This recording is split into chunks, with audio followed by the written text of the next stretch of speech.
Bonjour tout le monde, bienvenue pour ce Forex Presso. J'espère que vous allez bien.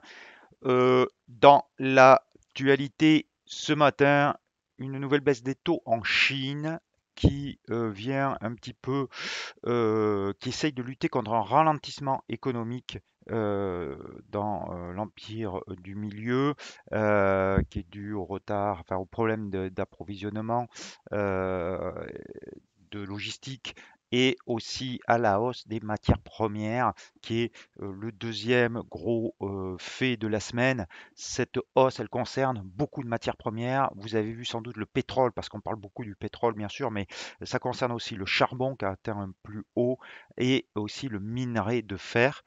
Conséquence de tout ça, quand vous pensez matières premières, on pense devise matières premières, c'est-à-dire le CAD, la Norvège, le NOK et le dollar australien.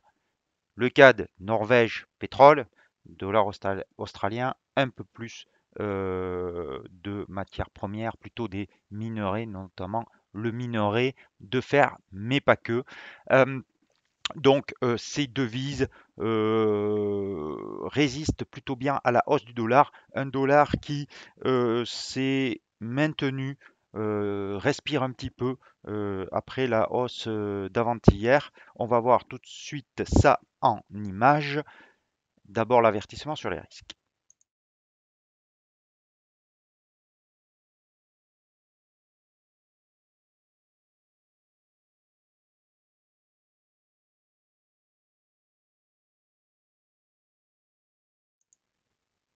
Alors voilà, donc on commence donc avec l'indice dollar. Vous voyez qu'il a réintégré, je vous l'avais dit hier, le rectangle dont il était sorti, donc une sorte de force sortie. Encore que on est venu toucher un support, une droite de polarité qui est très importante maintenant sur 94,50. La moyenne mobile 200 périodes dessous, donc on est toujours sur un trend haussier, pas de doute, mais il est vrai que on a une correction quand même sous cette oblique baissière et que certainement le franchissement de cette oblique baissière nous donnera un signal ou pas de la reprise de la hausse du dollar. On se rapproche maintenant de la réunion de la Banque centrale américaine, de la Fed, la semaine prochaine. Donc, on risque d'être dans une période un petit peu de stabilisation avant cette réunion. Quel est l'enjeu de cette réunion? On va avoir largement le temps d'en reparler, mais pour vous donner les grandes orientations, c'est l'annonce, ou peut-être pas l'annonce, mais en tout cas la suggestion d'une hausse des taux en mars, c'est quasiment pricé par le marché. Maintenant, la question est de savoir de combien de points de base la Fed va-t-elle augmenter ses taux.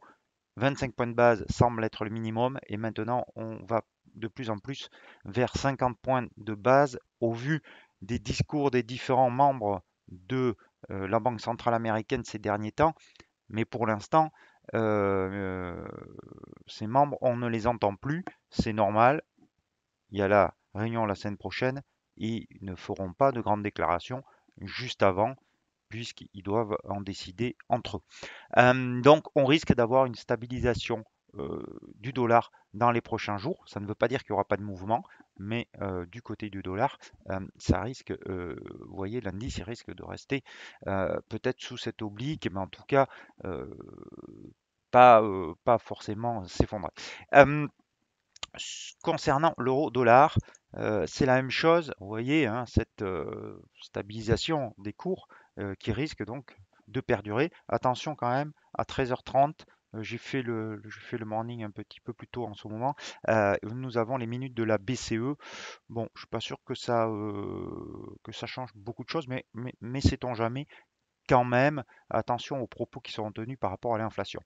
Euh, le câble, un peu plus intéressant peut-être le câble parce que on a eu cette hausse. Donc là encore, ça reste de la contre-tendance, hein. Si vous regardez cette baisse ici, cette correction, est-ce que c'est le trend ici qui reprend ou est-ce que c'est juste une correction de cette baisse-là? C'est difficile à dire pour le moment.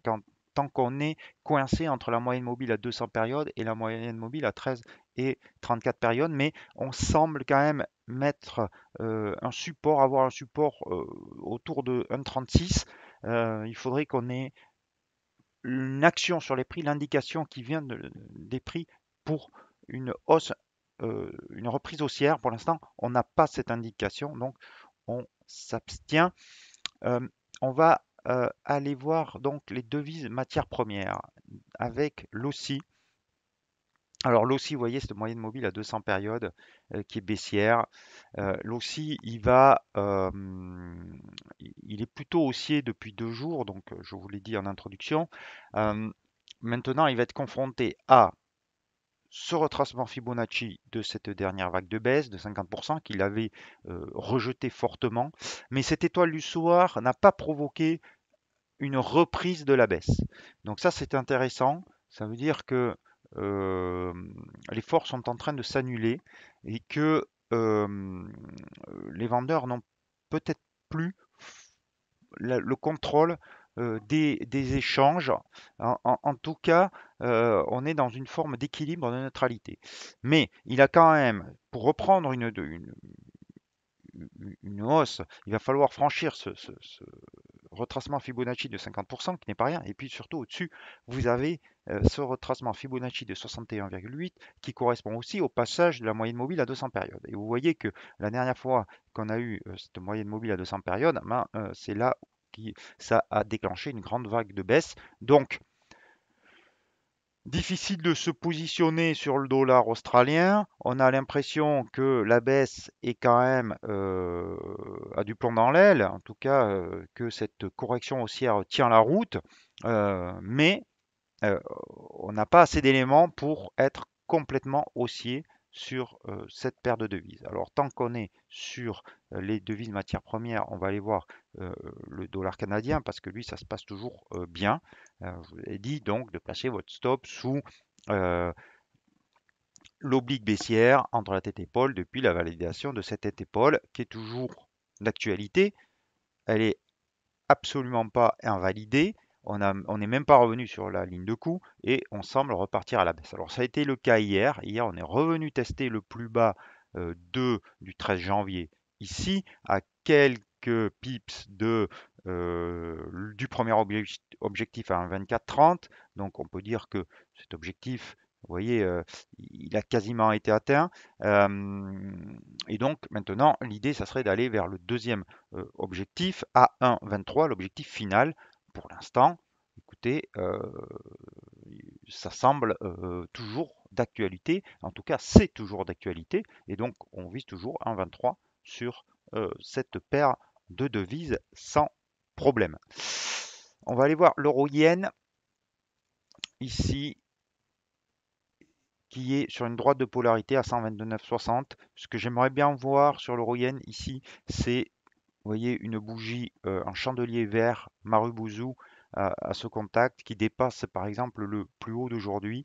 Ça serait une belle indication que on a une vague en 3 phases ABC, dont première vague ici A, une correction B et une troisième vague C qui remonterait vers 133. Alors, pourquoi c'est important ce niveau? Parce que ça correspond aussi à un retracement Fibonacci de 50%. Et donc, une bougie verte ici, un chandelier haussier, serait un bon point d'entrée. Mais pour l'instant, euh, nous ne l'avons pas, bien évidemment. Les devises contre yen, le dollar yen, vous voyez, toujours un petit peu amorphe. On a eu cette tentative de reprise haussière après ce beau doji à longue jambe euh, qui montrait la présence des acheteurs, mais pour l'instant, on ne peut pas dire qu'il y a une accélération haussière suite à cette figure. Donc là aussi, là encore, neutre. Le kiwi, c'est pareil, on est au milieu d'un range maintenant depuis longtemps, il ne bouge plus. On va aller voir peut-être l'AUD yen, là aussi droite de polarité, qui avait servi de résistance quasiment ici. Passage de la moyenne mobile 200 périodes, donc un très gros niveau à 82,30. Euh, Est-ce qu'on va redémarrer à la hausse? Il faudrait un chandelier un peu plus convaincant que celui-là, qui pour l'instant reste dans la moyenne au niveau de la taille du corps et qui n'indique pas donc un enthousiasme flagrant pour acheter du dollar australien, mais ça peut venir dans les prochains jours. Le, la livre yen, puisque on l'a pas regardé depuis un petit moment, on est de la même façon dans une correction. Alors, c'est peut-être la devise qui présente le plus de force, la paire de devises, puisque on a eu cette grosse hausse, on a une correction qui pour l'instant n'est pas très prononcée, c'est plutôt une respiration et on est en train d'établir un support ici, vous voyez le plus bas de ce longue bougie chandelier haussier du 4 janvier. Ici, la présence d'acheteur qui s'est manifestée avec cette longue baisse, longue jambe du chandelier. Et ici encore avant-hier, hier c'est le point bas et aujourd'hui c'est le point bas aussi. Donc peut-être un support qui se dessine sur 55-40 et peut-être donc une possibilité de rentrer haussier si, encore une fois, l'action sur les prix nous confirmait cette analyse d'un support qui s'est matérialisé. Mais pour cela, il faut vraiment qu'on ait l'indication avec un chandelier, par exemple, de ce type, de celui-là, voire de celui-là, qui montre que les acheteurs ont bien repris le contrôle de cette paire de devises du marché et que ils refont monter la paire de devises. Mais pour l'instant, nous n'avons pas cette indication, donc on ne peut que constater et attendre le signal qui nous donnera une probabilité de réussite plus importante. Voilà ce que je pouvais vous dire aujourd'hui. Donc toujours la position sur le Luni malgré tout, mais vous voyez cette phase d'hésitation avec des bourses qui sont un peu dans la tourmente aux États-Unis, mais pas trop en Europe. Une baisse des taux ce matin qui a réveillé les boursiers, les marchés boursiers en Asie, notamment l'indice de Hong Kong qui a pris 3%. Donc peut-être que cet après-midi, les Américains vont toucher un point bas sur les indices et que l'appétit pour le risque va revenir et va entraîner, va donner les signaux que l'on attend, notamment sur les devises contre yen, livre, dollar australien. Mais pour l'instant, on est obligé d'attendre et de voir ce qui va se passer. On n'a pas l'étincelle pour s'engager sur des trades actuellement. Encore une fois, le trading, c'est un jeu de patience et ne rien faire, c'est aussi faire quelque chose, c'est protéger votre capital. Je vous souhaite à tous et à toutes de bons trades. N'oubliez pas vos stop loss et à demain.